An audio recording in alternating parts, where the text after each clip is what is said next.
அடுத்த கேள்வி இன்னும் கொஞ்சம் சுருக்கமாக சொல்லிட்டீங்கன்னா நான் வந்து இல்லை 0 டிகிரி எல்லாரும் எதிர்க்கும்போது எப்படி நீங்கள் bounce back first of all நீங்கள் பவுன்ஸ் பேக் பண்ணுற அளவுக்கு டிப்ரெஸ் ஆனீங்களா? அப்போ நான் என்ன நினைப்பேன்னா இல்லை உளவியலாளர்களோட பேச்சே இங்கே கிடையாது.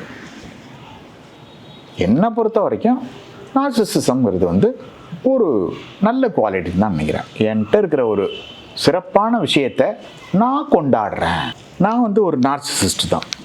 ஓகே. ஆனால் எனக்கு வந்து அசோகமித்திரனையும் பிடிக்கும், நகுலனையும் பிடிக்கும், டி ஜானகிராமனையும் பிடிக்கும். நான் அவங்களெல்லாம் நான் நெகேட் பண்ணல.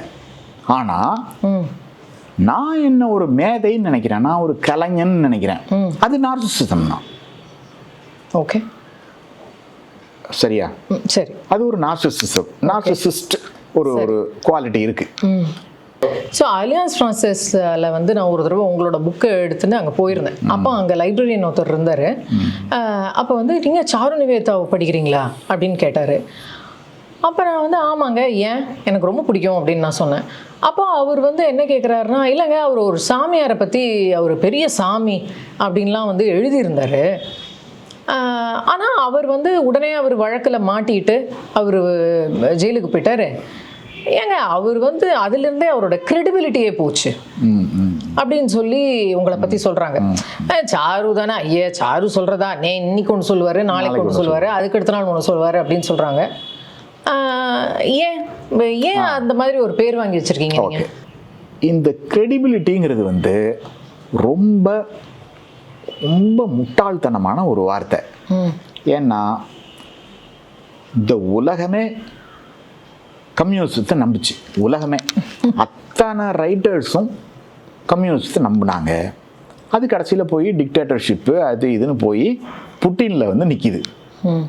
மாசேத்துங்கில் போய் நின்றுச்சு, லெனின் இதில் ஸ்டாலினில் போய் நின்றுச்சு. ஹிட்லர் வந்து 90 லட்சம் பேரை கொன்னாங்கன்னுங்கிறது புள்ளி விபரம். ஸ்டாலினும் 90 லட்சம் பேர் கொண்டு இருக்காரு. மாவோ 90 லட்சம் பேரை கொண்டு இருக்காரு. புள்ளி விவரம் ஒன்று தான் எல்லாம். இது வந்து அது வந்து ஒரு ரேசிசமில் நடந்துச்சு. இது வந்து ஒரு ஐடியாலஜி, கம்யூனிசம்ங்கிற ஐடியாலஜி. அதை நம்பினாங்க.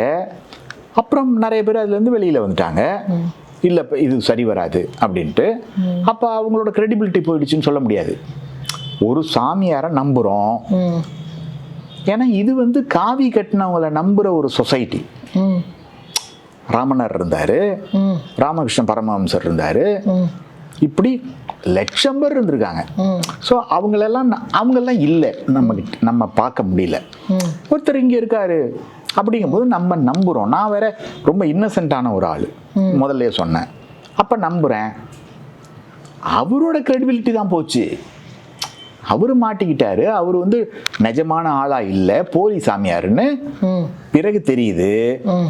எல்லாரும் என்ன பண்ணுவானுங்கன்னா, வச்ச குடுமையில அந்த இடத்துலயே நின்றுட்டு இருப்பானுவோம்.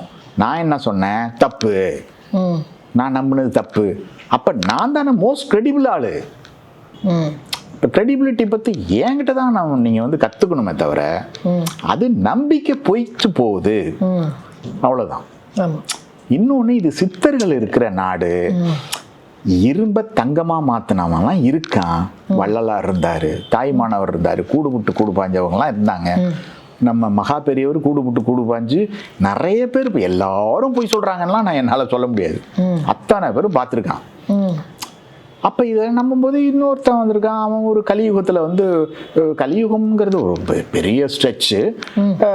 நம்ம காலகட்டத்தில், ஒரு பின் நவீனத்துவ காலகட்டத்தில் ஒரு சாமியார் வந்துட்டு அவங்கிட்ட திறமை இருக்கு. திறமை இல்லாமல் இத்தனை பேர், லட்சக்கணக்கான பேர்லாம் போய் பார்க்க முடியாது. சித்து வேலை தெரிஞ்ச ஒரு போலி தாந்திரிக் பாலகுமாரண்டே பார்த்துருக்கேன். அதனாலதான் அவரை சித்தர்னு சொல்லுவாங்க. இன்னொன்று, நான் எப்போ சாக போகிறேன், ஆமாம் எப்போ சாக போகிறேன்னு அவர் சொல்லிட்டாரு. இப்படி பல பெரியவர்கள் வந்து தன்னோட டேட்டை சொல்லியிருக்காங்க. ஸோ இது எல்லாமே சித்து வேலை. இது எல்லாமே வந்து ரொம்ப நம்மளோட அண்டர்ஸ்டாண்டிங்கில் இல்லாத வேற ஒரு விஷயம்.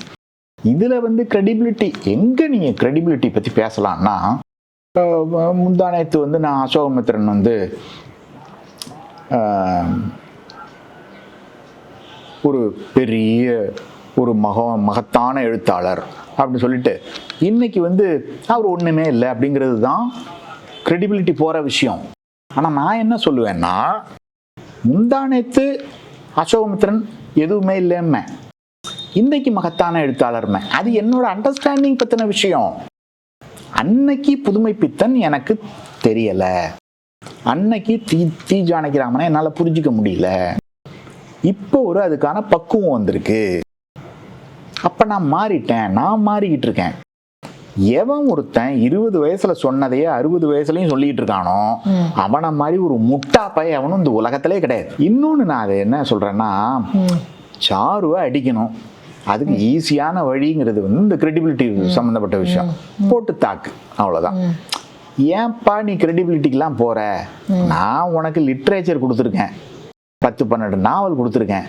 அந்த நாவலை பாரு. தி ஜானகிராமன் என்ன கிரெடிபிளான ஆளா இல்லையான்னு யாருக்கு தெரியும்?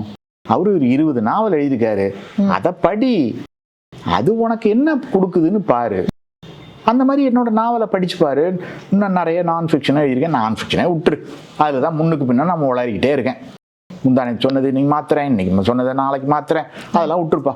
நாவல் இருக்குல்ல, 12 நாவல் இருக்கு, படிச்சு பாரு, அதில் என்ன கிரெடிபிலிட்டி போச்சுன்னு சொல்லு. அங்கே கிரெடிபிலிட்டிங்கிற கேள்வியே வராது. அதுதான். அதாவது சாரு, கொஞ்சம் வருடங்களுக்கு முன்னாடி ரஜினிகாந்த் வந்து அரசியலுக்கு வரமாட்டாரு அப்படின்னு நீங்கள் சொன்னீங்க. சும்மா இப்படி எப்படி சொல்லலை, ஒரு பெரிய கூட்டத்தில் கோயம்புத்தூரில் ரங்கராஜ் பாண்டே இருக்க அந்த கூட்டத்தில் நீங்கள் வந்து ரஜினிகாந்த் அரசியலுக்கு வரவே மாட்டாருன்னு சொன்னீங்க. அதுக்கு நிறைய எதிர்ப்பு குரல்லாம் வந்து கிளம்பிச்சு. அதே மாதிரி ரஜினி வரல. கமல்ஹாசன் கோயம்புத்தூரில் தோற்று போவார் அப்படின்னு நீங்கள் சொன்னீங்க. ஆனால் நிறைய பேர் வந்து அவர் கண்டிப்பாக ஜெயிப்பார் அப்படின்னு சொன்னாங்க. ஆனால் நீங்கள் வந்து அவர் வரமாட்டார், தோற்று தான் போவார் அப்படின்னு சொன்னீங்க. இது எப்படி? சும்மா குருட்டாம்போக்கில் அடிச்சு விட்டீங்களா? மக்கள் வந்து ஒன்று சொன்னால் அதுக்கு எதிராக நம்ம சொல்லணும் ஒரு ஷாக் வேல்யூக்காக அப்படின்னு நீங்கள் சொன்னீங்களா? இல்லை நிஜமாவே ஏதாவது எப்படி ப்ரெடிக்ட் பண்ணீங்க அதை? எப்போவுமே குருட்டாம்போக்கில் அடிக்கிறது இல்லை. அப்புறம் வந்து மக்கள் சொல்கிறதுக்கு எதிராலாம் எப்போவுமே சொல்கிறதே இல்லை. அந்த மாதிரிலாம் நமக்கு கருத்தே இல்லை. நம்ம சொல்லும் போது அது மக்கள் கருத்துக்கு எதிராக இருக்கிறது வந்து ஒரு ஆக்சிடென்டலாக தான் நடக்கும். நான் பல படங்களை வந்து இது செமையாக ஓடும் அப்படின்னா பயங்கரமாக ஓடுது. இளையராஜாவோட ஃபஸ்ட்டு சாங் வரும்போது இவர் வந்து 20 வருஷத்துக்கு தமிழ் திரை உலகத்தை ஆள போகிறாருன்னு சொன்னேன். அப்படி தான் ஆண்டார். அப்புறம் வந்து ஏஆர் ரஹ்மான் வரும்போதும் இவர் இந்தியாவே ஆள போகிறாருன்னு சொன்னேன். இப்படிலாம் யாருன்னு சொல்ல மாட்டாங்க, நான் எழுதியும் இருக்கேன். ஏன்னா அது அது அது எனக்கு தெரியுது, மியூசிக் பற்றின ஒரு நாலேஜ் இருக்கு. ஸோ இது வந்து அரசியல் அறிவு வந்து நமக்கு கிடையாது. ரஜினிகாந்த் எனக்கு தெரியும், பர்சனலாக இல்லை. அவரோட மைண்ட் செட் எப்படி போகுது அப்படின்னு என்ன ஏதுன்னு நமக்கு வந்து பக்காவாக தெரியும். அவருக்கு ஆசை இருந்தாலும் அவர் வர்றதுக்கான எந்த சாத்தியமும் இல்லை அப்படிங்கிறது என்னால் நல்லாவே ப்ரெடிக்ட் பண்ண முடிஞ்சுது. கமலஹாசன் எப்படி அது இன்னமும் ரொம்ப ஷார்ப்பான ஒரு ப்ரெடிக்ஷன். எனக்கு மக்களை பற்றி தெரியும். மக்கள் வந்து அவரோட நடிப்பை ரசிப்பாங்க. மக்கள்கிட்ட வரணும் அப்படின்னா அது வந்து எம்ஜிஆர் மாதிரி பண்ணினா தான் முடியும். எம்ஜிஆர் வந்து ஒவ்வொரு வீட்டுக்கும் போகலன்னாலும் ஒவ்வொரு வீட்லையும் இருந்தார். எத்தனை 1 லட்ச ரூபா சம்பளம் கொடுத்துருப்பான், 50,000 ரூபா கொடுத்துருப்பான். அப்போது அதில் போய் 5,000 கோட்டு வாங்கி கொடுத்து, ரெயின் கோட்டு வாங்கி கொடுத்து, அதை பற்றியே மறுநாள் பேப்பரில் வந்து திட்டி எழுதினாங்க. இவர் வந்து பாப்புலாரிட்டிக்காக செய்கிறாரு, இவர் மலையாளி. அதை பற்றி எம்ஜிஆர் ரொம்ப வருத்தப்பட்டு எழுதியிருக்காரு. நான் பாருங்க, ஒரு நல்ல காரியம் பண்ணால் கூட திட்டுறாங்க அப்படின்னு. எவ்வளோ வருத்தமாக இருந்திருக்கும் அவருக்கு. அந்த மாதிரி ஒரு நல்ல மனசு இருந்தா யாரும் வந்துடலாம், சிஎம்மா வரலாம், விஜய் கூட வரலாம். ஆனா அது அந்த மனசு இல்லையே, யாருக்குமே இல்லையே இன்னைக்கு. அந்த மாதிரி இல்லாதவங்க வந்து மக்கள் ஓட்டு போட மாட்டான் நிச்சயமா. அது எனக்கு நல்லா தெரியும். அதனாலதான் இவருக்கு வந்து ஒண்ணுமே கிடைக்காது. நீங்க ப்ரெடிக்ட் பண்றேன். நீங்க இளையராஜாவை வந்து எப்பவுமே விமர்சனம் பண்ணிக்கிட்டே இருக்கீங்க. இளையராஜாவோட மியூசிக்லாம் வந்து பெரிய மியூசிக்கே கிடையாது, அதை விட பெரிய கடவுள்கள்லாம் இருக்காங்க அப்படின்னு நீங்கள் சொல்லிட்டு இருக்கீங்க. இளையராஜாவோட பாட்டு ஒண்ணு கூட உங்களுக்கு பிடிக்காது? ரொம்ப பாட்டு பிடிக்குமே எனக்கு. என்னென்ன பாட்டு? இந்த கலர் பத்தி ஒரு பாட்டு இருக்கு, தென்றல் வந்து தீண்டும் போது, அதெல்லாம் எனக்கு ரொம்ப பிடிக்கும். அந்த மாதிரி பிடிச்ச பாட்டு இளையராஜாவோட 25 பாட்டு எனக்கு பிடிக்கும் அப்படின்னா MS விஸ்வநாதனோட ஒரு 200 பாட்டு பிடிக்கும். அப்ப நான் யாரை கொண்டாடுவேன்? ஒண்ணு. இன்னொன்னு, நான் வந்து வர்ற இடம் வந்து வேற. நான் 35 வருஷத்துக்கு முன்னாடி ஹான்ஸ் சிம்மரை கேட்டுட்டு வர்ற ஆளுன்னா, நான் உலகத்தோட ப்ராடக்ட். நான் இங்கே உள்ள ஆள் இல்லை. இங்கே உட்காந்துருக்கேன், தமிழில் தான் எழுதுறேன். ஆனால் நான் வேர்ல்டு சினிமாவோட ஸ்டூடெண்ட். நான் லயன் கிங்ங்கிற படம் 1994 வந்துச்சு. 30 வருஷம் ஆயிருக்கு, கணக்கு சரியா இருந்தேன். 30 வருஷம் லயன் கிங். அதுக்கு முன்னாடியே ஹான்ஸ் சிம்மர்லாம் சாதனை படைச்சிட்டான். இன்செப்ஷன்ல அவனோட மியூசிக் கேட்டா போர்ஹேஸோட கதை மாதிரி இருக்கும். இன்னைக்கு போர்ஹேஸ் தான் வந்து உலகத்தோட ஐகான், லிட்ரேச்சரோட ஐகான். அந்த அளவுக்கு ஹான்ஸ் சிம்மர் போடுறான். பீத்தோவன் மாதிரி போடுறான். மாஸ்டர். உலகம் பூரா கொண்டாடுது ஹான்ஸ் சிம்மர். ஒவ்வொரு படத்துக்கும் ஒவ்வொரு மாதிரி போடுறான். அந்தந்த படத்தோட ஆன்மாக்குள்ள போறான். ஒண்ணுமே இல்லை, ஒரு லாஸ்ட் சாமுராய்னு ஒரு படம் ஹான்ஸ் சிம்மர் போட்டது. அப்போ ஜப்பானோட ஆன்மாவையே பிடிக்கிறான். இதுக்காக அவன் 6 மாசம் ஜாப்பனீஸ் மியூசிக் எல்லாம் கத்துக்கல. அவன் 30 வருஷமா ஜாப்பனீஸ் மியூசிக்லாம் அவன் உள்ள இருக்கு. அவர் வேர்ல்டு சினிமாவுக்குள்ளே, இன்னும் சொல்ல போனா அவர் சினிமாவே அவருக்கு தெரியல. இதை நீங்க தலைப்பு செய்தியாவே போடலாம். நான் கரகாட்டம்லாம் தப்புன்னே சொல்லல, ஆனா அது யூனிவர்சலா எடுத்துக்கிட்டு போகணும். இன்செப்ஷனுக்கோ அல்லது வந்து இன்னொரு படம் வந்து ஓகே, கிட்டத்தட்ட இன்செப்ஷன் மாதிரி படத்துக்கு இவர் இசையமைக்க முடியணும். இவர் என்ன பண்றாரு, இங்க உள்ள ஃபோக் மியூசிக்கு அது தப்பே இல்லை, அதை வந்து ஜனரஞ்சகமா மக்களுக்கு வந்து பிடிச்ச மாதிரி கொடுக்குறாரு, அவ்வளவுதான். அது MS விஸ்வநாதன் வேற மாதிரி பண்ணாரு. பார்த்த ஞாபகம் இல்லையோன்னு ஒரு பாட்டு புதிய பறவையில், அது ஒரு பெரிய ரெவல்யூஷன் தான். அந்த மாதிரி அவர் ஒரு 150 பாட்டுக்கு வந்து ரெவல்யூஷனைஸ் பண்ணியிருக்காரு. இவர் நல்ல பிஜியில் வந்து ரொம்ப பெரிய ஆள் தான். மற்றபடி அவருக்கு வந்து ஒரு ஒன்றுமே இல்லை. ரகுமான் இந்தியா பூரா போனார்ல, உங்களால் போக முடிஞ்சுதா?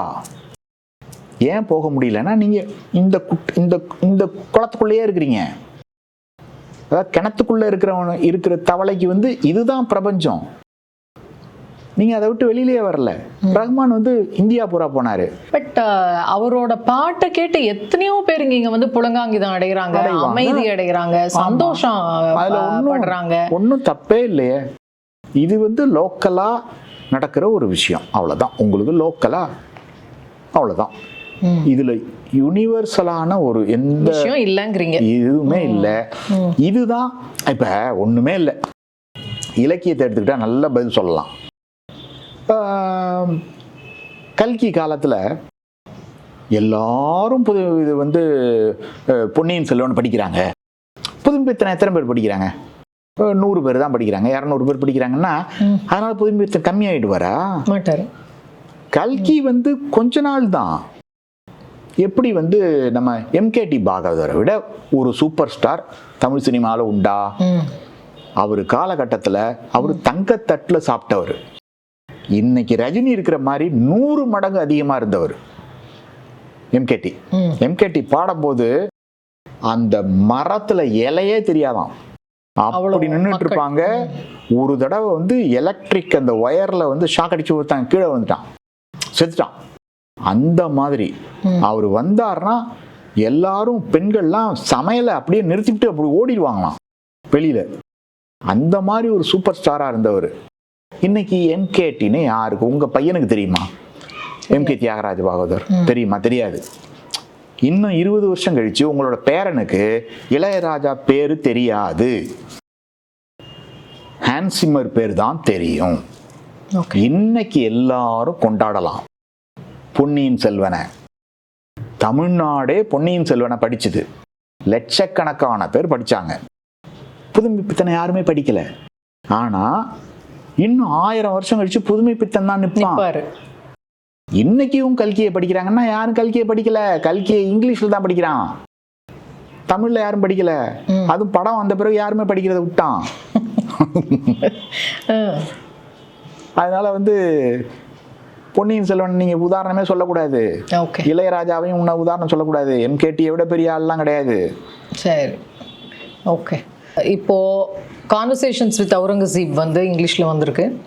அதுக்கு ரொம்ப அற்புதமான பல ரிவ்யூஸ், கிட்டத்தட்ட ஒரு 50க்கு மேலே ரிவ்யூஸ் வந்திருக்கு. இன்னும் அடுத்தபடியாக எந்த புக்ஸ்லாம் அவங்க இங்கிலீஷில் வரப்போகுது, இல்லை என்ன ஐடியா வச்சுருக்கீங்க? அடுத்தது நீங்கள் தியாகராஜான்னு சொல்லிட்டே இருக்கீங்க. அந்த புக்குக்காக ரொம்ப ஆவலோடு நான் எதிர்பார்த்துட்ருக்கேன். இன்னும் கொஞ்சம் பேர் கூட எதிர்பார்த்துட்ருக்காங்க. ஆனால் எழுதியே தரமாட்டேங்கிறீங்க. போன வருஷமே தந்திருக்க வேண்டியது இப்போ வரைக்கும் தரல. அப்படியே தள்ளி போயிட்டே இருக்குது. ஏன் இப்படி பண்ணுறீங்க? சீக்கிரம் எழுதி தரமாட்டிங்களா? தமிழில் மட்டும்தான் ஒரு துயரமான ஒரு விஷயம் இருக்குது. 6 மாதத்தில் ஒரு நாவலை முடிக்கணும், 2 வருஷத்தில் ஒரு நாவலை முடிக்கணும்லாம் ஒரு எதிர்பார்ப்பும் கட்டாயமும் இருக்குது. லூயி ஃபெர்டினாண்ட் செலின் கிட்ட பேட்டியாளர் கேட்கும்போது நீங்கள் எப்படி வாழ விரும்புகிறீங்க அப்படின்னா, நான் காலையில் ஒரு 11 மணிக்கு எழுந்து டீ காஃபி குடிச்சிட்டு ஒரு வாக் போயிட்டு சாயந்தரம் ஒரு மியூசிக் கேட்டுட்டு அப்புறம் குடிச்சிட்டு அப்படியே தூங்கணும், இப்படியே வாழணும்னு நினைக்கிறேன். ஆனால் நான் ஒரு அடிமை தொழிலாளி மாதிரி காலையிலேருந்து ராத்திரி வரைக்கும் எழுதிக்கிட்டே இருக்கேன்.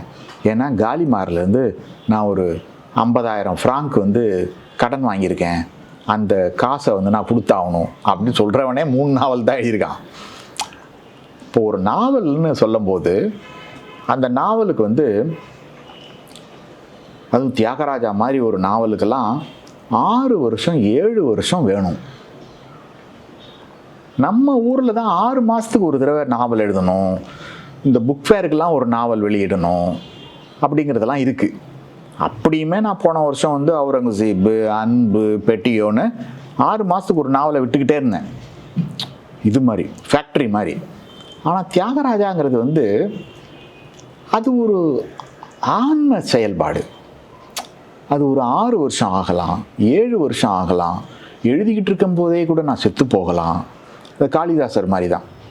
காளிதாசன் காளிகிட்ட போயிட்டு கேட்கும்போது நிறைய பேர் கேட்குறாங்க, நிறைய பேர் காளிக்கு உபாசகராக இருந்திருக்காங்க, நீ மட்டும் உனக்கு எப்படிடா நடந்துச்சுன்னா, அவன் 7 ஜென்மத்துக்கும் ஒரு பெரிய ரகலையை பண்ணிட்டு வந்திருக்கான், அங்கெல்லாம் செத்து போயிட்டான், அந்த ப்ராசஸ்லேயே செத்து போயிட்டான், அப்போ இங்கே வரான். அந்த மாதிரி நம்ம பேர் மறந்துட்டேன். ஒருத்தர் 27 லட்சம் கீர்த்தனை நான் பாடணும். 27ங்கிறது என்னோட மெமரியிலேருந்து சொல்கிறேன், அது ஒரு 47 கூட இருக்கலாம், என்னோட மெமரி ரொம்ப புவர். பாடணுங்கிறது ரொம்ப பெரிய ஒரு கர்நாடகாவில் ரொம்ப பெரிய ஒரு பேர் மறந்துட்டேன். அவர் அந்த 27 லட்சத்தில் 20 லட்சம் பாடிட்டு செத்து போய்ட்றாரு. உடனே அவரோட வாரிசு 7 லட்சம் பாடிட்டு அவன் சாவுறான். அந்த மாதிரிலாம் இருக்கு. விட்டலான்னு தான் பேர், அவரோட பேர் விட்டலான்னு தான் பாடுவார். புரந்தரதாஸ் அவர் அவரோட அந்த 27 லட்சத்தை முடிக்கல, 20 லட்சத்தில் செத்துட்டார்.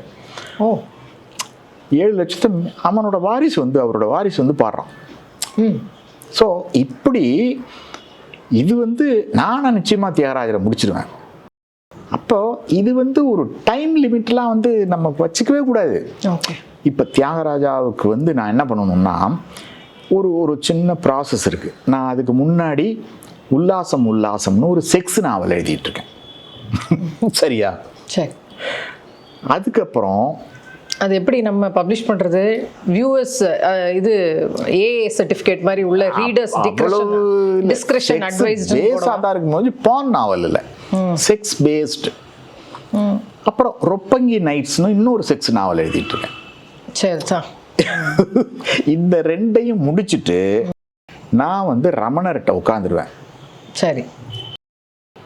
அப்படியே அவரோட சிஷ்யனா உட்காந்து நானா மாறி தியாகராஜா நான் பாதி எழுதியாச்சு, 50% எழுதிட்டேன். இன்னொரு 50% எழுதணும். அந்த 50% வந்து எனக்கு பல கேள்விகள் இருக்கு, பல விஷயங்கள் இருக்கு. அதில் வர்ற ஒரு ஒரு ஒரு கிறிஸ்டியன் அங்கேருந்து வர்ற பீத்தோவனோட ஃப்ரெண்டு வர்றான். அவன் வந்து தியாகராஜாட்ட கிறிஸ்டியானிட்டியை பற்றி ஒரு கேள்வியை கேட்குறான்.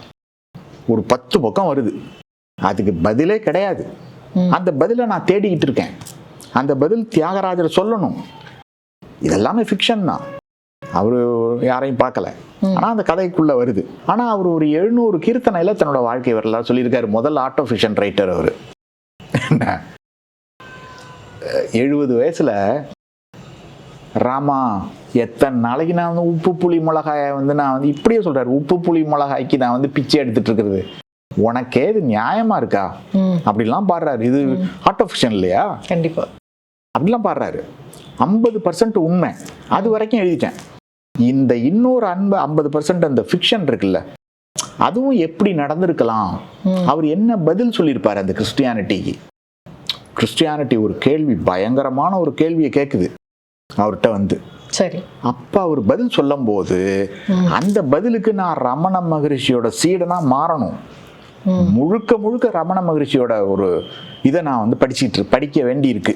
சரி. இந்த செக்ஸ் ப்ராஜெக்ட் 2ஐயும் முடிச்சுட்டு அதுக்குள்ள போய் நான் உட்காந்து ஒரு ஒரு ஒரு ஒரு வருஷம், அதுக்கப்புறம் அந்த நாவல் வந்துச்சுன்னா அது ஒரு ஒரு அற்புதமான ப்ராடக்டா இருக்கும், அற்புதமா இருக்கும்.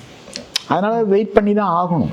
சாரு, உங்களோட வாசகர்கள் சில பேர் வந்து எழுத்தாளர்களாக மாறி இருக்காங்க. அதில் வந்து அவங்களோட எழுத்துக்களில் வந்து உங்களோட வாசனை வந்து கண்டிப்பாக கிடையாது, உங்களோட சாயல் வந்து அவங்களோட எழுத்துக்களில் கிடையவே கிடையாது. ஆனால் சில எழுத்தாளர்கள் கிட்ட இருந்து வாசகர்களாக இருந்து எழுத்தாளர்களாக மாறினவங்க ஒரு மோல்டு மாதிரி அவர் மாதிரியே எழுதுறாங்க நிறைய பேர். ஆனால் உங்களதுல அப்படி கிடையாது. உங்களோட வாசக எழுத்தாளர்கள் வந்து அப்படி இல்லை. ஏன்?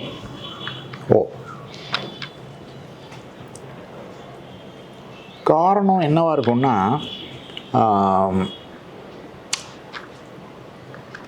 நான் வந்து ஒரு போஸ்ட் மாடர்னிஸ்ட் ஸ்கூலை சேர்ந்தவன். போஸ்ட் மாடர்னிசமே வந்து இந்த மோல்டை வந்து ஒரு அடிக்கிற விஷயம்.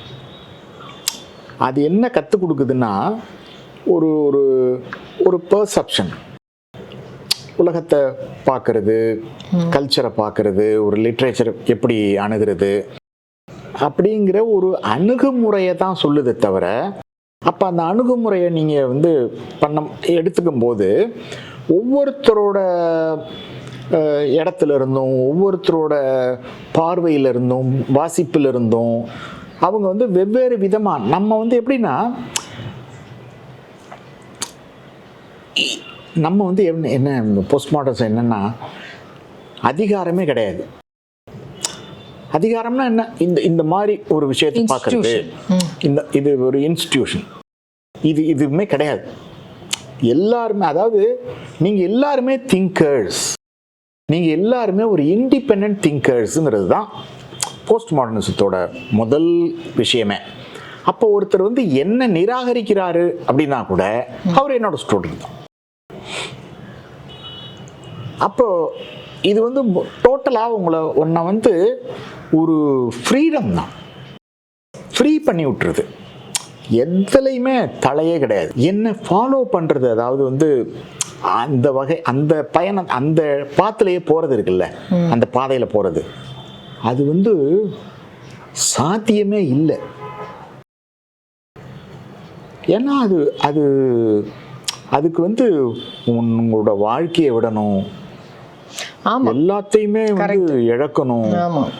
மிகப்பெரிய ஒரு ஆயுத புரட்சி மாதிரி வந்து, ஒரு உதாரணத்துக்கு சொல்றேன், ஆயுத புரட்சி அந்த மாதிரி எல்லாத்தையுமே விட்டாகணும், அதுக்கெல்லாம் வந்து ஒரு பெரிய தைரியம் வேணும். ஓகே, எனக்கு ஒருத்தர் தெரியும், அவருக்கு பயங்கரமான தைரியம், என்னை விட தைரியம் உண்டு, இழக்கிறதுக்குமான தைரியமும் உண்டு. ஆனால் அவரோட எழுத்து வந்து என்னோட எழுத்து மாதிரி இல்லை. தைரியமெல்லாம் இருக்குது, இழக்கிறதுக்கு எல்லாமே இருக்குது, குணத்து மேலே நடந்து போக முடியும். ஆனால் அவரோட எழுத்து வந்து என்னோட இது மாதிரி இல்லை. அதுக்கு காரணம் இவ்வளவு படிச்சிருக்கணும். இழக்கிறது மட்டும் இல்லை, தைரியம் மட்டும் பத்தாது, இது இவ்வளவு படிச்சிருக்கணும். அப்படி ஆகலைன்னு நினைக்கிறேன். இன்னொரு காரணம் சென்சிபிலிட்டி சம்மந்தமானது. அது முதல் காரணத்தோடைய தொக்கா வச்சுக்கலாம். நம்ம ஒரு சென்சிபிலிட்டி, ஒரு கல்ச்சுரல் சென்சிபிலிட்டி அதை வந்து கொடுக்குறோங்கும்போது அதை வந்து ஒவ்வொருத்தரும் ஒவ்வொரு விதமாக போயிட்டுருக்காங்க. அல்டிமேட் அது நான் வந்து பொறாமப்படக்கூடிய ஒரு விஷயம். அப்படி ஒரு டைரக்டரோட அந்த ஆங்ஸ்ட் இருக்குல்ல, அப்சர்டிட்டி இருக்குல்ல, அதாவது இன்னும் சொல்ல போனால் ஸ்ட்ரேஞ்சரில் வந்து காமியோ தோத்து போனதை இவர் ஸ்ட்ரேஞ்சரே படித்ததில்லை, அதை வந்து அவர் நிறுத்தியிருக்காரு. டே இது தான்டா நீ எழுத விரும்பினது, நான் எழுதியிருக்கேன்டாங்கிற இந்த அப்சர்டிட்டி. அந்த ஃபெலோ, அந்த டைரக்டர் வந்து 3 நாள் இந்த மாதிரி ஒரு இடத்துல உட்காந்துட்டு குடிச்சிக்கிட்டே இருப்பான், சாப்பிட மாட்டான், பாத்ரூம் போயிட்டு வருவான், அவ்வளோதான். இந்த இடத்த எழுதியிருக்காருல்ல, அந்த கதையை என்கிட்ட சொன்னார், என்னால் அப்படி எழுத முடியாது, அதை அவர் சாதிச்சிருக்காரு. ஸோ இந்த மாதிரி தான் பல தரப்பட்ட பல விதமாக அப்படி இப்படியே போயிட்டுருக்கோம். வளன் வந்து அந்த இந்த கதையை யூதாஸ் எழுதியிருக்கான், பொறாமையாக தான் இருந்தது. நான் யூதாஸ் எழுதிக்கிட்டு இருந்தேன், சாரு முடிச்சிட்டிங்களா அப்படின்னா, இல்லை அது நான் என்னால் முடியாது, நீ எழுது, நீ வந்து ஃபாதர், அதை கிறிஸ்டியானிட்டி பற்றி அவ்வளோ தெரியும், நீ எழுது. நான் பிரமாதமாக பண்ணியிருந்தான், கான்டெம்பரரியாக வேற. அப்புறம் வந்து நம்ம இவன் இருக்கான ஜெர்மனியில் ஒரு 8 கதை தான், சிறுகதை எழுதிட்டு அப்படியே அமைதியாக இருக்கான். அவனுமே நானும் ரொம்ப பொறாமப்படக்கூடிய ஒரு ஆள் தான்.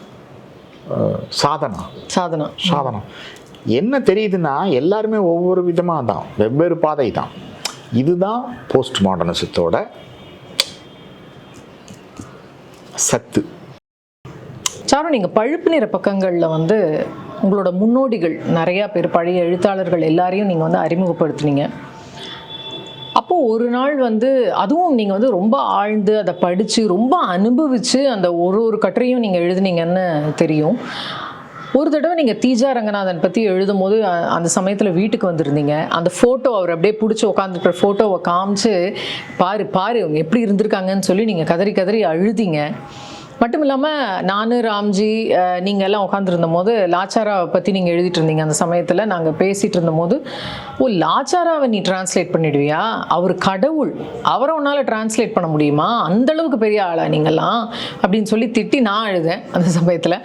ஸோ இந்த மாதிரி நீங்கள் ரொம்ப அனுபவித்து எழுதியிருக்கீங்க.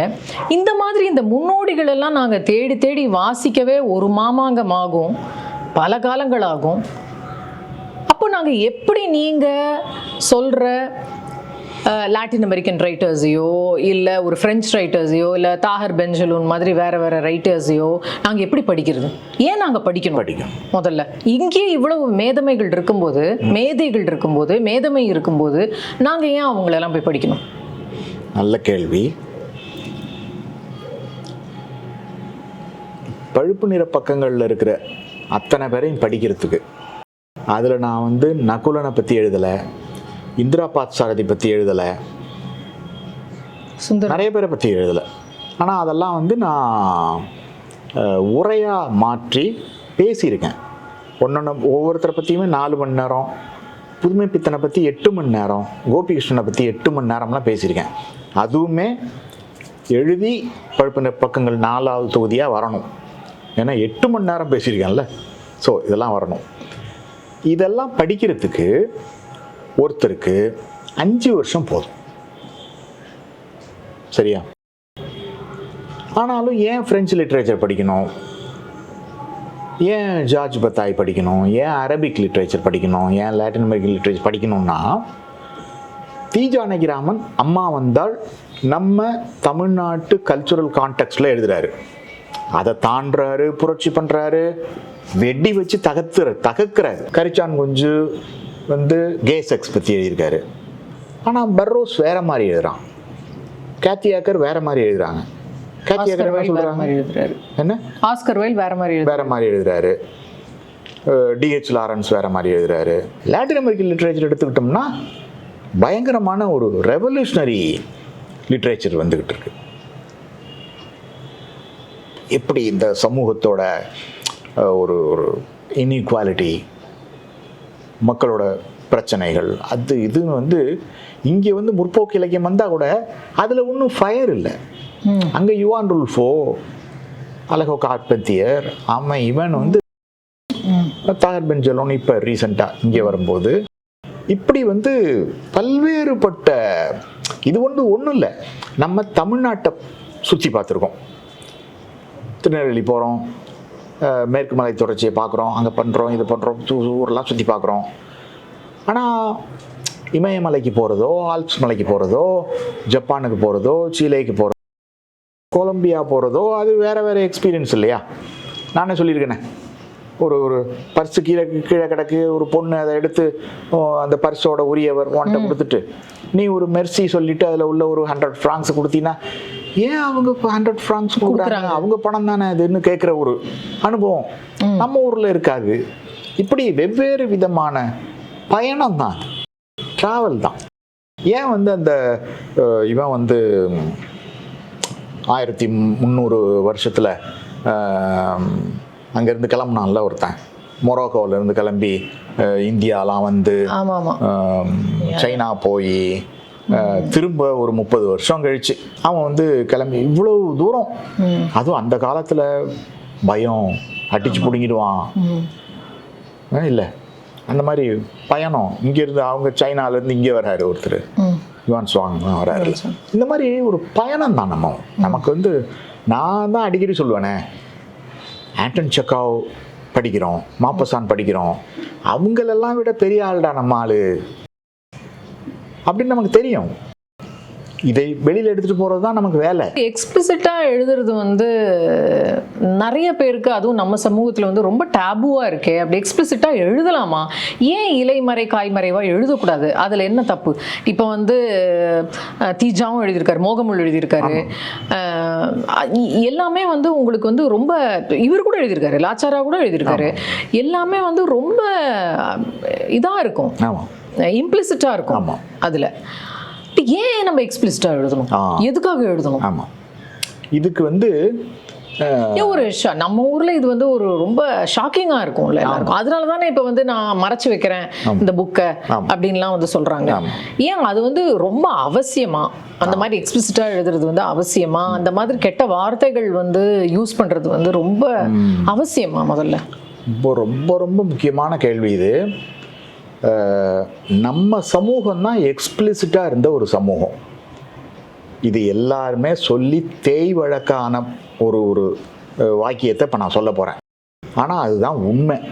அன்ஃபார்ச்சுனேட்லி கோவிலில் போய் பார்த்தா இல்லாததே கிடையாது. குரூப் செக்ஸ் இருக்குது, அனிமல் செக்ஸ் இருக்குது, இன்னைக்கு பான் இண்டஸ்ட்ரியில் இருக்கிற அத்தனை வெரைட்டியும் அதில் இருக்குது கோவிலில். அப்போ அவன் எக்ஸ்பிளிசிட்டாக தானே இருந்தான். அது எப்படி? அதை வந்து பர்வர்ஷன் கூட சொல்லுவாங்க. ஏன்டா புனிதமான ஒரு இடத்துல போய் ஏன்டா இதை போய் பண்ணுறீங்க அப்படின்னு. ஆனால் அன்னைக்கு வந்து எல்லாத்துக்குமான சென்டர் வந்து அதுதான். கோவிலில் பார்த்தா நெரேஷனே வந்து எக்ஸ்பிளிசிட் தான். நெரேஷனே கம்ப்ளீட்டாக பர்வர்ஷன். அதாவது கோட் இந்த சொசைட்டியோட நார்ம்ஸில் பார்த்தா அதெல்லாம் இந்த சொசைட்டி ஏற்றுக்கிட்டது தானே. காமசூத்ரா எழுதினது கண்ட்ரி இந்த தேசம். ஸோ இந்த இடத்துல வந்து ஏன் எக்ஸ்பிளிசிட்டாக எழுதக்கூடாதுங்கிறதுக்கு எனக்கு இது வரைக்கும் கன்வின்சிங்கான பதிலே கிடைக்கல. சொல்லப்போனால் இந்த கேள்வியே எனக்கு கொஞ்சம் அர்த்தம் இல்லாமல் இருக்குது. என்ன இதில் என்ன எக்ஸ்பிளிசிட்டி இருக்குது? உடம்புங்கிறது முக்கியம். இந்த மூக்கு எப்படி முக்கியமோ, இந்த கண்ணு எப்படி முக்கியமோ, அந்த மாதிரி ஒரு மேல் ஆர்கன், ஃபீமேல் ஆர்கன். இதில் வந்து இந்த எக்ஸ்பிளிசிட்டி அப்படிங்கிறதே ஒரு ஏதோ ஒரு விக்டோரியன் டெர்மினாலஜி மாதிரி படுது எனக்கு. இது நம்ம கண்ட்ரிக்கு இல்லை. இது இந்த இடத்துல இல்லை. எந்த ஊரில் திகம்பர சாமியார்லாம் இருந்திருக்காங்க. அந்த மாதிரி இது எல்லாமே நார்மலாக பார்த்த ஒரு சமூகம். எல்லா விதமான அபரேஷனும் சொல்லலாம். இப்போ உதாரணமாக ஒருத்தனுக்கு பைத்தியம் பிடிச்சிருச்சுன்னு வச்சுக்கேன், நம்ம வந்து அவனை பைத்தியம் பிடிச்சிருச்சுன்னு சொல்லி துரத்துறது இல்லை, துரத்தி அசைலத்தில் போடவே மாட்டோம். வெஸ்டர்ன் சொசைட்டியில் போடுவான், இன்னைய வரைக்கும் போட்டான், முந்தானத்தும் போட்டான், காலங்காலமாக போட்டுட்டு இருக்கான். நம்ம அப்படி போடுறதே இல்லை. நம்ம வீட்டில் அவன் ஒரு அப்நார்மல் வச்சுக்கிறோம். ஆமாம், அவ்வளோதான். அவன் ஒரு ஆள், வீட்டில் ஒரு உறுப்பினர். கல்யாணம் மட்டும் பண்ண மாட்டோம். அது முன்னாடி கல்யாணத்தை வேறு பண்ணி விட்ருவாங்க, பலி ஆக்கி விட்ருவாங்க. அதனால் அதை வந்து அந்த மேட்னஸை வந்து நம்ம வந்து ரொம்ப நார்மலாக எடுத்துக்கிட்ட ஒரு சமூகம். ஸோ இங்கே வந்து செக்ஸ் மட்டும் இல்லை, எல்லா அப்நார்மாலிட்டிஸும் எல்லா டிரான்ஸ்கிரஷனும் இங்கே வந்து இருந்தது தான். நான் சொல்ல போனால் நான் ஒரு ட்ரெடிஷ்னலான ஒரு ஆளுன்னு தான் சொல்லுவேன், இந்தியன் ட்ரெடிஷனில். சாரு, அப்புறம் நீங்கள் இந்த சித்தர்கள் பற்றி ஒரு தடவை யூடியூப்பில் பேசியிருந்தீங்க. அது வந்து ஏகப்பட்ட வியூஸ், உங்களுக்கே வந்து நிறையா மெயில்ஸ் எல்லாம் வந்தது, நிறையா பாராட்டு கடிதங்கள்லாம் அதுக்கு வந்தது. ரஹ்மான் கூட அதை பார்த்துட்டு, அந்த சித்தர்கள் யூடியூப் பார்த்துட்டு உங்களை காண்டாக்ட் பண்ணி உங்களை பாராட்டினார், உங்களை பார்க்கணுன்னு சொல்லி கூட பேசினார். அதே மாதிரி நீங்கள் எக்ஸைலில் வந்து இந்த கேசவன், குருவாயூர் கேசவன் யானை பற்றி ஒரு எபிசோடு எழுதியிருப்பீங்க, திருமங்கை ஆழ்வார் பற்றி ஒரு எபிசோடு எழுதியிருப்பீங்க. அதெல்லாம் வந்து ரொம்ப பியூட்டிஃபுல்லாக இருக்கும். அப்படி உங்களுக்கு ரொம்ப அழகாக ஆன்மீகம் கூட எழுத வருது. நீங்கள் ஏன் ஆன்மீகம் எழுதக்கூடாது? உங்களுடைய அனுபவங்கள், ஆன்மீக அனுபவங்களாகட்டும். ஏன்னா எனக்கு தெரியும் உங்களுக்கு வந்து நீங்கள் ரொம்ப ஸ்பிரிச்சுவலான பர்சன்னு எனக்கு தெரியும். நீங்கள் ஏன் அந்த ஆன்மீகத்தை உங்களுக்கு அழகாக எழுத வரும்போது அது ஏன் எழுதக்கூடாது? நீங்கள் இன்னைக்கு நிலைமையில் ஆன்மீகம் மானுட குலத்தை கடை தேற்றாது அப்படின்னு நான் வந்து ரொம்ப தீவிரமாக நம்புகிறேன். இன்னொருத்தரும் அப்படி நம்பியிருக்காரு. அவர் பெரிய, நான் இலக்கியவாதி, அவர் ஆன்மீகவாதி. ஒரு தேசத்தின், ஒரு பண்பாட்டின், ஒரு மொழியின், ஒரு கலாச்சாரத்தின் அடையாளம் அதன் எழுத்தாளன் தான் அப்படின்னு சொன்னவர் மகா பெரியவர். அவருக்கும் தெரியுது ஆன்மீகவாதிகள் வந்து இதோட அடையாளம் இல்லை அப்படின்ட்டு. ஏன்னா எத்தனையோ ஆன்மீக குரூப்ஸ் இருக்குது, கல்ட் இருக்குது, எவ்வளோ பேர் இருக்காங்க. இலக்கியம் மட்டும்தான் மனிதனுக்கான கடை தேற்றத்தை கொடுக்க முடியும். இப்போ கேசவனை கூட நான் அதாவது ஆன்மீகத்தை நான் இலக்கியத்துக்கு டூலாக தான் பயன்படுத்துகிறேன். ஒரு tool to understand, to improve human quality, human essence. அப்படி ஒரு டூல் பயன்படுத்துகிறோம். திருமங்கை ஆழ்வார் இருக்கட்டும், யார் வேணாலும் இருக்கட்டும். ஆனால் ஆன்மீகத்தின் மூலமாக போனால் அது வந்து ஒரு கல்ட்டை மட்டும்தான் உருவாக்க முடியும். இப்போ உதாரணமாக என்னுடைய யூடியூப் பேச்சை இப்போ இதையே கூட எடுத்துக்கிட்டோம்னா அதிகபட்சம் ஒரு வருஷத்தில் 3000 பேர் பார்க்குறாங்க. இது 3000ங்கிறது அதிகபட்சம். ஆனால் அந்த சித்தர்களை பற்றி நான் பேசினது கிட்டத்தட்ட 2 லட்சம். 3000 எங்கே இருக்குது, 2 லட்சம் எங்கே இருக்குது? ஸோ அப்படி நான் 2 லட்சம் வாரம் ஒரு ஸ்பீச் கொடுக்க முடியும். நான் ஒரு ஓஷோ மாதிரி மாறிட முடியும். எனக்கு இங்கிலீஷ்லேயும் நல்லா பேச முடியும். ஓஷோ மாதிரியே பேசுவேன், நிறுத்தி நிதானமாக. கொஞ்சம் தாடி இன்னும் பெருசாக வளர்த்துட்டேன்னா பெரிய ஃபாலோயிங்கை வந்து நான் கொடுத்துட முடியும். மறுபடியும் அது ஒரு கல்ட்டாக தான் மாறும். இந்த ஹியூமன் ரேஸை இன்னொரு ஸ்டெப்பு கொண்டு போகிறதுக்கு இங்கே தாஸ்தவஸ்கி தான் வேணும், இங்கே புதுமைப்பித்தன் தான் வேணும், திருவள்ளுவர் தான் வேணும், கவிஞர்கள் தான் வேணும். அது மகா பெரியவர் ரொம்ப நல்லா புரிஞ்சிட்ருக்காரு. அதனால இலக்கியம் மட்டும்தான். அதனால தான் பர்தృహரி சொல்கிறாரு. பர்தృహரி வந்து அவர் ஒரு செயின்ட்டு. அவர் என்ன சொல்கிறாரு? இலக்கியம் படிக்காதவன் மிருகத்துக்கு சமானம், கடவுளை அறியாதவன் மிருகத்துக்கு சமானம்னு சொல்லலை.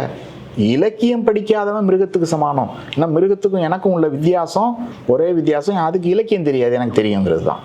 அதுக்கு கடவுள் தெரியும், தெரிஞ்சிருக்கலாம்.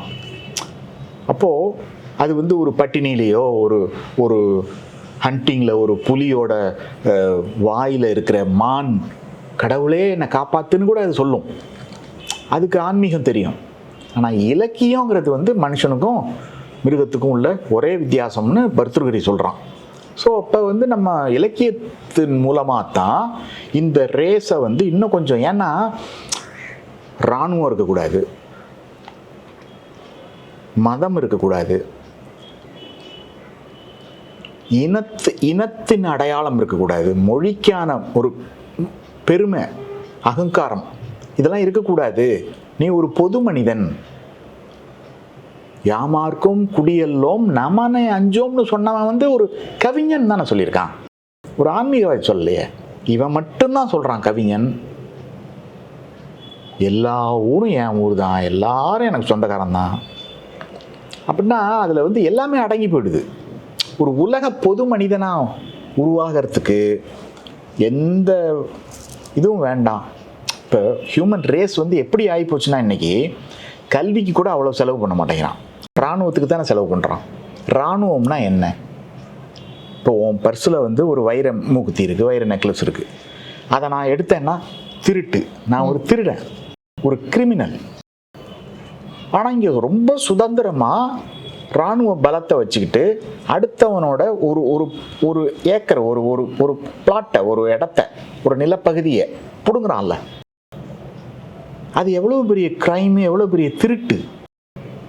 அந்த திருட்டு நடக்காமல் இருக்கிறதுக்கு தானே வந்து அப்போ நம்ம ஒவ்வொரு வீட்லையும் ஒரு இராணுவத்தை வச்சுக்கிட்டா உட்காந்துட்டு இருக்கிறோம், அடுத்த வீட்டுக்காரன் நம்ம வீட்டில் வந்து திருடிடுவான்னு சொல்லிட்டு. இல்லை இல்லை, ஆனால் தேசம் அப்படி தானே இருக்கு. ஒரு சைனாங்கிற ஒரு மிகப்பெரிய நிலப்பரப்பு, மிகப்பெரிய தேசம், அந்த நிலப்பரப்பு அளவுக்கு இருக்கிற இன்னொரு தேசத்தை அப்படியே கபலீகரம் பண்ணி வச்சுக்கிட்டு திபேத்து எங்க நாடுன்னு சொல்லிக்கிட்டு இருக்கு. உலகம் அதை பார்த்துட்டு தான் வேடிக்கை பார்த்துட்டு இருக்கான்.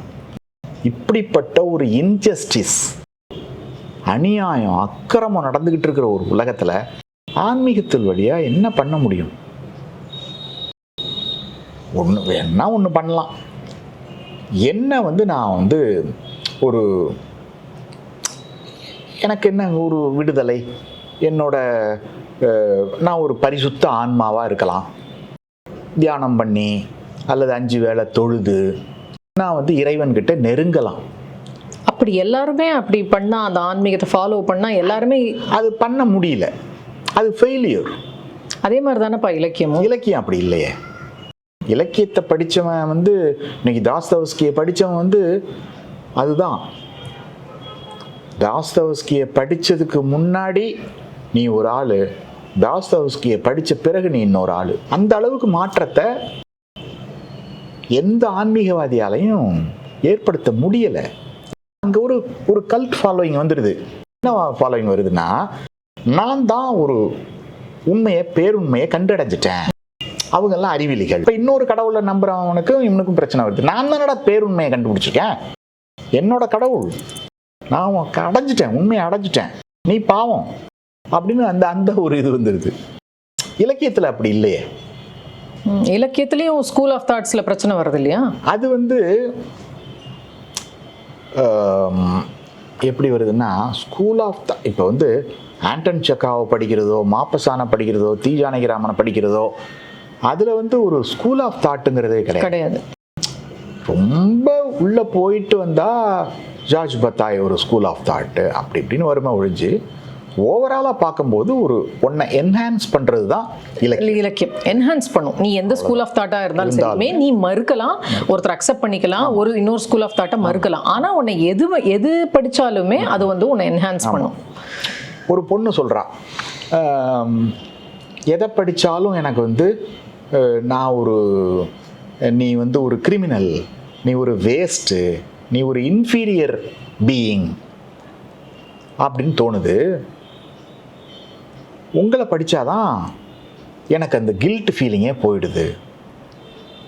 பரவாயில்ல, நானும் இந்த உலகத்தில் வாழலாம் அப்படிங்கிற ஒரு தைரியத்தை கொடுக்குது. அப்போது ஆன்மீகத்தை படித்தா, ஆன்மீகத்தின் வழியாக போகும்போது நீ ஒரு இன்ஃபீரியராக ஃபீல் பண்ண வைக்குது. வந்து ஆன்மீகம் உதவி செய்யும் அப்படின்னா, டெஸ்பரேட் கண்டிஷனில் நிலத்துக்குள்ளே உன்னை போட்டு புதைச்சிட்டாங்க, சாப்பாடெல்லாம் கொடுத்துடுவாங்க, நீ சாகிற வரைக்கும் நிலத்துக்குள்ளேயே தான் இருக்கணும் அப்படின்னா அங்கே வந்து இலக்கியம் உதவி செய்யாது. அவன் என்ன பண்ணியிருக்கான், 10 பேரும் குரானை வந்து ஓதிக்கிட்டே இருந்திருக்கான் மனப்பாடமாக. அப்போ அவனுக்கு ஆன்மீகம் உதவி செஞ்சுருக்கு. ஆனால் நான் அதை எப்படி வியூ பண்ணுவேன்னா, இலக்கியம் தான் உதவி பண்ணியிருக்குன்னு. ஏன்னா குரான் வந்து அவனை பொறுத்த வரைக்கும் ஒரு இலக்கியம், அவனுக்கு அது பக்தி, ஒரு ஸ்பிரிச்சுவல் புக்கு. ஆனால் நான் வந்து அது ஒரு லிட்ரரி டெக்ஸ்ட்டுன்னு தான் சொல்லுவேன். அப்போ பகவத்கீதாவும் லிட்ரரி டெக்ஸ்ட் தான், பைபிளும் லிட்ரரி டெக்ஸ்ட் தான். மார்க்கெஸ் கிட்ட வந்து உங்களுக்கு பிடித்த புத்தகங்கள் எதுன்னு சொல்லும் போது முதல்ல பைபிள் தான் சொல்கிறாரு. எல்லாமே லிட்ரரி டெக்ஸ்ட் தான். அவனுக்கு அந்த லிட்ரரி டெக்ஸ்ட் அங்கே உதவி இருக்கு. அதை லிட்ரரி டெக்ஸ்ட்டாக பார்க்கணும், மனப்பாடமாக அப்படியே சொல்லிக்கிட்டே இருந்திருக்கான். 7 வருஷத்தில் வெளியில் வந்துட்டான். அங்கே ஒரு நான் பிலீவராக இருந்திருந்தான்னா அவன் செத்துருப்பான். ஒன்றுன்னு வைக்கிறீங்களா? அப்படி ஒரு டூலாக எடுத்துக்கலாம், அவ்வளோதான். மார்க்கெஸ் வந்து எப்படி ஒரு டூலாக எடுத்துக்கிற பைபிள் நல்ல கதை களஞ்சியம் அப்படிங்கிற. ஸோ அதனால தான் நான் வந்து ஆன்மீகம் வந்து ஒரு ஃபெயிலியருங்கிறதுனால தான் நான் அந்த வழியில் போகல. இன்னொன்று, இப்போ சித்தர்கள் பற்றி அந்த இதில் பேசியிருக்கேன், 2 லட்சம் பேர் கேட்டிருக்காங்கன்னா, நான் அந்த 3000 பேர் கேட்குறாங்கல்ல, அதில் ஒரு 300 பேருக்காவது ஒரு என்லைட்டன்மெண்ட் கிடைக்குது, என்ஹான்ஸ்மெண்ட் கிடைக்குது. அந்த 2 லட்சம் பேருமே எப்படி என்னோட டிசீஸை குணப்படுத்திக்கலாம், எப்படி என் பொண்ணுக்கு கல்யாணம் பண்ணலாம், எப்படி நான் வீடு கட்டலாம் அப்படின்னு வந்து ஒரு லௌகீகமான ஒரு விஷயத்துக்கு தான் அந்த 2 லட்சம் பேருமே அந்த ஸ்பீச்சை எடுத்துக்கிட்டாங்க. அப்போ அவங்கள என்ஹான்ஸ் பண்ணவே இல்லை. அப்போ நீங்கள் சொல்கிற வரைக்கும் நான் புரிஞ்சுக்கிறது, ஆன்மீகம்ங்கிறது லௌகீகத்தில் வரும், இலக்கியம்ங்கிறது அலௌகீகத்தில் வரும். ஆமாம் சாரு, இந்த அன்பு நாவலில் நீங்கள் வந்து அதீதமாக உங்ககிட்ட அன்பு காமிக்கிறவங்கள, இல்லை அன்பு காமிக்கிறத நீங்கள் வந்து வைலன்ஸ் அப்படின்னு நீங்கள் வந்து சொல்கிறீங்க. உங்களால் சின்ன சின்ன விஷயங்கள் கூட சகிச்சிக்க முடியறதில்ல. ஃபார் எக்ஸாம்பிள், நீங்கள் வந்து ஃபேஸ்புக்கில் உங்களை ஃபாலோ பண்ணுறவங்கள விட நீங்கள் பிளாக் பண்ணவங்க தான் ஜாஸ்தி. ஏதாவது ஒரு சின்ன ஸ்டேட்மெண்ட் சொன்னால் கூட உங்களால் சகிச்சிக்க முடியறதில்ல. ஏன் இப்படி இருக்கீங்க? ஏன் உங்ககிட்ட சகிப்புத்தன்மையே இல்லை? இல்லை, ஓகே. குற்றம் பார்க்கின் சுற்றம் இல்லை தானே? ஓகே. ஃபேஸ்புக்கில் நான் பிளாக் பண்ணது தான் அதிகம் ஃபாலோவர்ஸை விட. ஏன் அப்படின்னா, அது வந்து சகிப்புத்தன்மை இல்லைங்கிறதுனால இல்லை.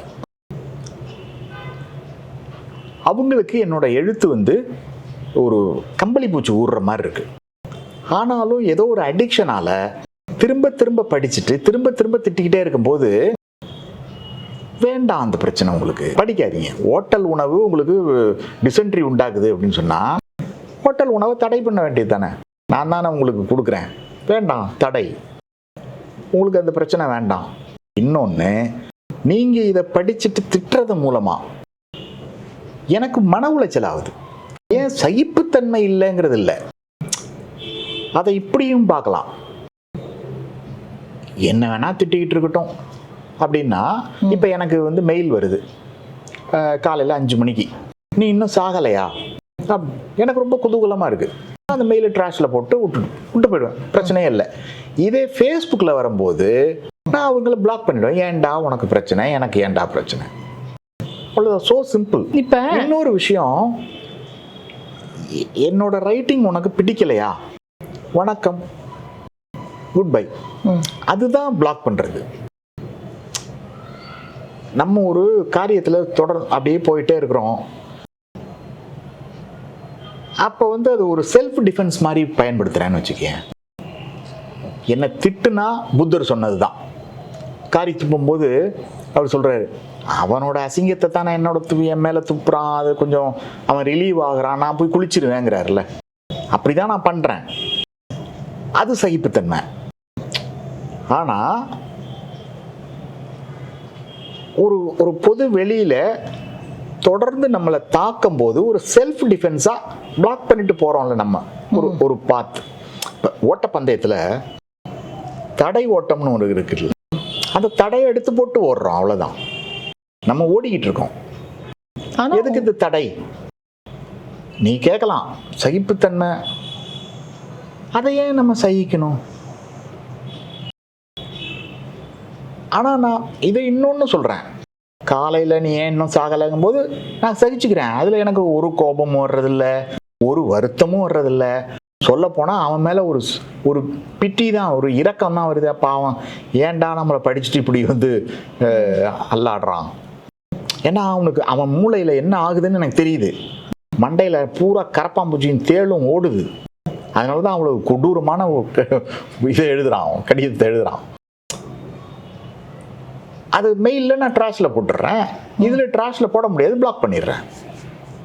இப்போ அன்பு நாவலை படிச்சுட்டு இவரோட நம்ம ஏன்டா சகிச்சுட்டு போகணும்? இந்த மாதிரி ஒன்னொன்னையும் வந்து இப்போ வந்து என்ன சாரு இழைச்சி போயிட்டீங்க, என்ன சாரு உங்களுக்கு உடம்பு நல்லா இருக்கான்னு அக்கறையில் கேட்டால் கூட இவர் வந்து நம்மளை வந்து திட்டுறாரு, நம்மளை வந்து ஏதாவது சொல்றாரு அப்படின்னா இந்த மாதிரி ஆளை நம்ம ஏன் சகிச்சுக்கூடாது தான் அப்படின்னு நிறைய பேர் போறாங்க இல்லையா? போறது தான் நல்லது. அண்ட் உங்களுக்கு வந்து சம்டைம்ஸ் வந்து ஒரு சாதாரண விஷயம் கூட மிகப்பெரிய ரௌத்ரத்தையும் கோபத்தையும் கொடுக்குது. ஏன் இதே புத்தரோட மேற்கோள் காமிச்சீங்க, அதே புத்தரே என்ன சொல்லியிருக்காரு, பர்னிங் கோலை வந்து நீங்க கையில வச்சுட்டு தூக்கி எரிஞ்சிங்க யார் மேலேயாவதுன்னா உங்களுக்கு தான் பிரச்சனை அப்படின்னு, மற்றவங்களுக்கு பிரச்சனை இல்லைன்னு. அப்போ வந்து ஏன் உங்களுக்கு அந்த கோபமும் அந்த இதுவும் ரௌத்ரமும் வருது? சென்சிபிலிட்டி சம்பந்தமானது தான். இப்போ ஏன் இழைச்சி போயிட்டீங்க அப்படின்னு கேட்டா எனக்கு வந்து கோபம் தான் வருது. என்ன நோயாளின்னு இவன் சொல்றான், எனக்குள்ள ஒரு நோயாளிங்கிற ஒரு எண்ணத்தை உண்டாக்குறான். எனக்கு தொடர்ந்து ஞாபகம் வந்துகிட்டே இருக்கு, இழைச்சி போயிட்டோம். அப்புறம் உங்ககிட்ட எப்படிதான் பேசுறது? புதுசா அன்பே செலுத்தக்கூடாது. ஒருத்தர் மேல செலுத்துற அன்பு தான் வயலன்ஸுங்கிறேன். அப்ப அன்பே செலுத்தாம நம்ம மேல அன்பை செலுத்திக்கிட்டோம். கண்ணாடியை பார்த்து நம்ம நல்லா இருக்கணும், நம்ம வந்து இதா இருக்கணும், பாராட்டுறது மாதிரி இருந்தா பாராட்டலாம். ரொம்ப க்ளோயிங்கா இருக்கீங்களே சாரு அப்படின்னா ஃபைன். உங்களுக்கு சுகர் இருக்கா, ரொம்ப இழைச்சி போயிட்டீங்களே, 4 வருஷத்துக்கு முன்னாடி பார்த்ததுக்கு இப்போ ரொம்ப இழைச்சி போயிட்டீங்க, சுகர் இருக்கான்னு தான் எல்லாரும் கேட்குறாங்க. அது எனக்கு எவ்வளோ பெரிய வயலன்ஸு, எவ்வளோ பெரிய. அவங்கள நான் ஃபேஸ்புக்காக இருந்தால் பிளாக் பண்ணிடுவேன், நடைமுறை வாழ்க்கையாக இருந்தால் அவங்கள அடுத்தாப்புல பார்க்க மாட்டேன். ஆனா பெண்களோட பார்த்து தான் ஆக வேண்டியிருக்கு. பெண்கள் மட்டும் அதுல விதிவிலக்கு. அவங்க என்ன வேணா கேட்டுக்கலாம். ஒரே புத்திமதி. ஆமாமா, நான் எல்லார்கிட்டயும் அதுதான் சொல்றது உண்டு. உங்களுக்கு தெரிஞ்சது 2 பாலினம். ஒண்ணு ஆணினம், ஆண்பால், இன்னொன்னு வந்து பேரழகிகள். ஆமா, அந்த பேரழகிகள் சொல்ற இதெல்லாம் அது என்ன உளறனாலும் சகிச்சுக்க வேண்டியது இருக்கு. சகிச்சுக்கலாம். ஆமா, ரொம்ப அட்வைஸ் மயம்தான், ஃபுல்லா அட்வைஸ் தான். ரொம்ப சந்தோஷம். நேற்று கூட ஒரு 1/2 மணி நேரம் ஒரு அட்வைஸு. பிரெஞ்சு மொழிபெயர்ப்புக்கு நாவலை கொடுக்காதீங்க, அவருக்கு பிரெஞ்சே தெரியாது அப்படின்னு ஒரு 1/2 மணி நேரம் வியாக்கியானம். எல்லாத்தையும் கேட்டுக்கிட்டு இதே ஒரு ஆம்பளை இருந்தால் போடாத நாயேன்னு சொல்லி பிளாக் பண்ணி தூக்கி போட்டு அடிச்சுருப்பேன். பெண்ணு ஓகே, அற்புதம். ஆனா ஒண்ணு, நீங்க இப்படி சொல்றீங்களே ஒழிய அந்த அன்பு ஃபுல்லா நீங்க எழுதி இருக்கிறது பெண்களை எதிர்த்து தான். உண்மைதான், பெண்களை எதிர்த்து தான். இத கூட எழுத போறேன். அது ஃபுல்லா பெண்கள் உங்களுக்கு பண்றத தான் நீங்க வந்து வயலன்ஸ்னு அதுல ஃபுல்லா எழுதி வச்சிருக்கீங்க. பெண்கள் தான் வயலன்ஸ் செலுத்துறாங்க. அத வந்து உங்களுக்கு வாயில சொல்ல முடியாது, அதனால எழுதிடுறேன். ஏன்னா அவங்க தான் தாய் ஸ்டேட்டஸ் எடுத்துக்கிறாங்க. தாய் ஸ்தானம் எடுத்துக்கிட்டு நமக்கு புத்திமதி அறிவுரை. நேற்று ஒரு தாய் 1/2 மணி நேரம் எனக்கு வந்து அறிவுரை சொன்னாங்க. அதை கூட எழுதுவேன் நான், கொஞ்ச நாள் ஆனா எழுது. சரி, ரொம்ப சந்தோஷம் சாரு. வந்து ஃபர்ஸ்ட் இந்த ஃப்ராங்க்லி யுவர்ஸோட எபிசோட நீங்க வந்து கிரேஸ் பண்ணது எங்களுக்கு ரொம்ப ரொம்ப ரொம்ப சந்தோஷம். அண்ட் எங்களை வந்து பிளஸ் பண்ணுங்க, இது நல்லபடியா போகணும், நீங்க பிளஸ் பண்ணுங்க. Thank you so much. வின்ஃப்ரே மாதிரி போ. Thank you Charu. Thanks a lot. எல்லாருக்கும் நன்றி.